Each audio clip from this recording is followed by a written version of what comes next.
नमस्कार दोस्तों, अपराध के जहां में आपका स्वागत है। बात छोटे डॉन की, यानी लॉरेंस बिश्नोई के भाई अनमोल बिश्नोई की। एनआईए ने इसे गिरफ्तार कर लिया, कल कोर्ट में भी पेश किया गया और उसके बाद एनआईए ने एक रिमांड पेपर लगाया जिसमें कहा कि ये एक क्राइम सिंडिकेट का हिस्सा था, कई सारे केसेस में वांटेड है।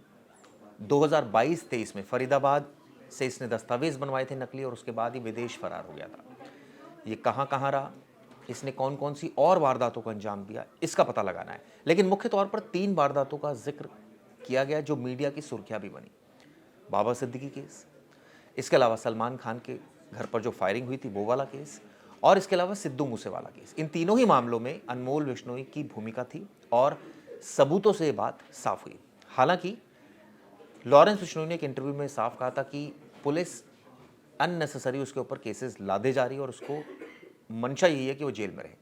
लेकिन कई बार सोशल मीडिया पर इस तरह के सवाल भी उठे कि ये इतने बड़े गैंगस्टर्स का खात्मा क्यों नहीं हो जाता, जैसे यूपी में मिट्टी में मिला दिया जाता है अपराधियों को, इन आतंकियों को क्यों पाला जा रहा है, क्योंकि अब इसकी तुलना आतंकियों से की जा रही है। हालांकि इसको लेकर सरकार की तरफ से बहुत क्लियर स्टैंड है। उनका कहना है कि जितने केसेस में उनकी संलिप्तता है उसके बेसिस पर मुकदमे दर्ज किए जा रहे हैं और जांच को आगे बढ़ाया जा रहा है। कुछ और सबूत आएंगे तो आगे जांच की जाएगी। लॉरेंस इस समय साबरमती जेल में बंद है। अभी एनआईए की कस्टडी में अनमोल बिश्नोई है। यूएस से इसको लाया गया है। दरअसल 2 ऐसी गलतियां थी जिसकी वजह से अनमोल बिश्नोई फंस गया। जानते हैं क्या? एक वीडियो सामने आया था, 2023 का ये वीडियो था कैलिफोर्निया से। उसमें एक शादी थी जिसमें अनमोल बिश्नोई गया था और वहां वो शादी में डांस कर रहा था। एकाएक झूम रहा था और इसकी वीडियो सोशल मीडिया पर वायरल हो गई। और आप सोचिए, जैसे ही अधिकारियों की भनक पड़ी इस वीडियो पर, तस्दीक शुरू हो गई, तहकीकात शुरू हो गई कि वीडियो कहाँ का है, कब बनाया गया है और अनमोल बिश्नोई यहाँ पर कैसे है। पता चला कि वीडियो कैलिफोर्निया का है और तभी उसकी लोकेशन एजेंसीज ट्रैक कर रही थी। 2024 आते आते अनमोल बिश्नोई के बारे में सटीक जानकारी एजेंसीज को लग गई थी और यही वजह थी कि वहाँ की एजेंसीज ने उसको धर दबोचा था। करीब 3 से 4 महीने तक उसे डिटेंशन सेंटर में रखा गया और उसके बाद उसे औपचारिक तौर पर भारत को सौंप दिया गया। यानी एक वीडियो ने इस पूरे मामले को खराब कर दिया। लेकिन ये छोटा डॉन कम नहीं है, इसके बारे में कई किस्से हैं। दरअसल स्टूडेंट पॉलिटिक्स से शुरू होती है। जब लॉरेंस ने 2014-15 में स्टूडेंट पॉलिटिक्स की थी और उस वक्त वो छोटे छोटे क्राइम में इन्वॉल्व हुआ, फिर वो मर्डर केस में इन्वॉल्व हुआ। उसके बाद उसने शराब का माफिया को धमकाना शुरू किया, ठेकेदारों को धमकाना शुरू किया और जब उसके खिलाफ लगातार मुकदमे दर्ज हो रहे थे तो पुलिस ने उसे जेल में बंद कर दिया और तभी उसके गुर्गों को पकड़ना शुरू कर दिया। और यही वो वक्त था जब रडार पर गोल्डी बरार और अनमोल बिश्नोई आए। इनको खतरा था कि ये भारत में अगर रहे तो ये पकड़े जाएंगे और यही वजह थी कि ये लोग यहाँ से भाग गए, फर्जी दस्तावेज बनवाए और रफू चक्कर हो गए। इसके बाद इन्होंने, यानी क्राइम सिंडिकेट के इस हिस्से ने, ये कहा जा सकता है कि क्राइम करना जारी रखा और यहाँ शूटर्स के जरिए सिद्धू मूसेवाला का मर्डर कराया, बाबा सिद्दीकी का मर्डर कराया और इसके अलावा सलमान खान के घर फायरिंग कराई। उद्देश्य साफ था।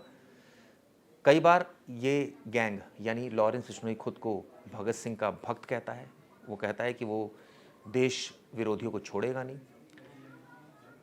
कई बार वो कहता है कि वो उसकी लड़ाई आतंकवाद से है और कई बार सोशल मीडिया पे इस तरह की बातें भी चलती है कि क्या ऐसा तो नहीं कि वो सरकार का एजेंट है और कनाडा में उसके ज़रिए बहुत कुछ सरकार करा रही है। इस तरह की बातें सोशल मीडिया पे चलती है। हालांकि सरकार की तरफ से इस तरह की कोई बात ऑन रिकॉर्ड सामने नहीं आई है और आखिर आएगी भी कैसे, क्योंकि सरकार तो साफ कह रही है कि ये एक अपराधी है और इसको अपराधी की तरह ट्रीट किया जा रहा है।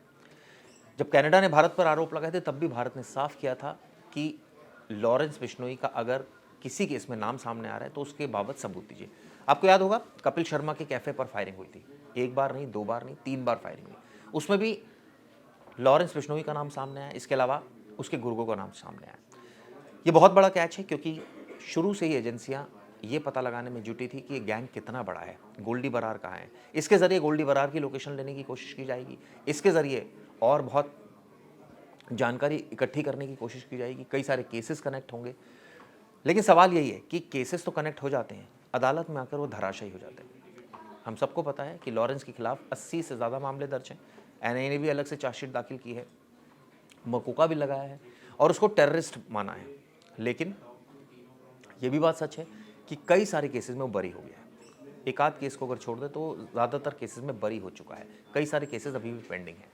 सवाल ये उठता है कि अगर ये इतने बड़े अपराधी हैं तो इनके खिलाफ सबूत क्यों नहीं मिलते, क्यों अदालत में केस धराशायी हो जाते हैं। चलिए उम्मीद करते हैं कि अनमोल विश्नोई के केस में ऐसा कुछ नहीं होगा। पुलिस तमाम केसेस को कनेक्ट कर पाएगी। ये बात भी सच है कि ये लोग डिजिटल फुटप्रिंट्स नहीं छोड़ते, ये लोग सबूत, डायरेक्ट सबूत नहीं छोड़ते। तो ऐसे में किस तरह से एजेंसीज इनको कनेक्ट करेगी और किस तरह से अदालत को कन्विंस करेगी, ये देखने वाली बात होगी। इस खबर पर हमारी आगे भी नजर रहेगी दोस्तों। आप अपने कमेंट्स कीजिए। कल भी आपने काफ़ी सारे ढेर सारे कमेंट्स किए वीडियोस पर, बहुत बहुत शुक्रिया आपका। आप अगर कोई टॉपिक चाहते हैं कि अपराध के जहां में कोई टॉपिक डिस्कस किया जाए, इस पर बात की जाए, तो आप ज़रूर कमेंट बॉक्स में लिखिएगा। जैसे कि मैं सो रहा हूँ तो पिताजी को जगाना है मुझे, तो वो डायरेक्ट उठाने के बजाय, और हिंसा की परंपरा मेरे यहाँ नहीं थी सौभाग्य से, तो वो क्या करते थे कि उस कमरे में आ जाएंगे या बाहर से गुजरेंगे और चौपाई बोलेंगे, प्रात काल उठ के रघुनाथा मात पिता गुरु नावई माता। कभी कभी मैं गुस्से में उठ करके अरे पापा चरण स्पर्श किया और सो गया। मैंने कहा अब मत उठाना।